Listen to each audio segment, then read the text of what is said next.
দোলাচলে সাকিবের আন্তর্জাতিক ক্যারিয়ার।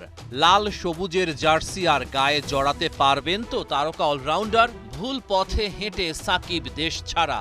জাতীয় দলে ফেরার পথে আরও একটা বড় বাধা হয়ে এসেছে বোলিং নিষেধাজ্ঞা। গত ২১ ডিসেম্বর ভারতের চেন্নাইয়ে আইসিসি অনুমোদিত শ্রীরামচন্দ্র বিশ্ববিদ্যালয়ের বায়োমেকানিক্স ল্যাবে বোলিং অ্যাকশন পরীক্ষা দিয়েছিলেন সাকিব আল হাসান। সেই পরীক্ষার ফল এখনো হাতে পাননি।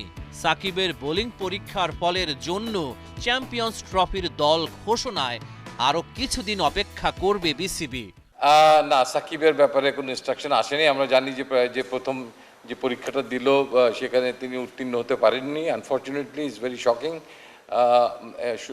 আমাকে আরেকটু পরিষ্কার হতে হবে যে তিনি ব্যক্তি পর্যায়ে কিংবা আবার একটা পরীক্ষা অবতীর্ণ ইতিমধ্যে হয়েছেন কিনা, এটা একটু খোঁজ নিই। গত মাসে বোলিং নিষেধাজ্ঞার খবর পান সাকিব আল হাসান, কারণ ইংল্যান্ড ক্রিকেট বোর্ডের অধীনে বোলিং অ্যাকশন পরীক্ষা দেওয়ার পর পাশ করতে পারেননি।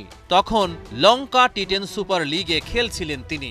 এরপর বোলিং অ্যাকশনের দ্বিতীয় পরীক্ষার জন্য শুরু করেন প্রস্তুতি। গল মার্ভেলসের নেটে বোলিং অ্যাকশন ঠিক করার কাজ করেন তিনি। বিভিন্ন ভিডিও দেখে এবং এক্সপার্টদের পরামর্শ নিয়ে হয়েছেন তৈরি। সাকিব আল হাসানকে দলে রাখা না রাখার ব্যাপারে জাতীয় দলের নির্বাচকেরা বোর্ডের কোনো নির্দেশনা পেয়েছেন কি? এটা আসলে আমরা নির্বাচক মণ্ডলীরা বোর্ডের কাছ থেকে জানতে চেয়েছি যে তিনি আমাদের এই প্রক্রিয়ার জন্য অ্যাভেলেবেল আছেন কিনা।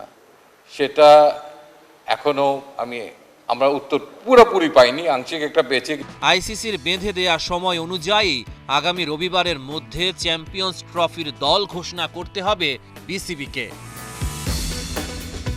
রহমান পেয়ার, ৭১।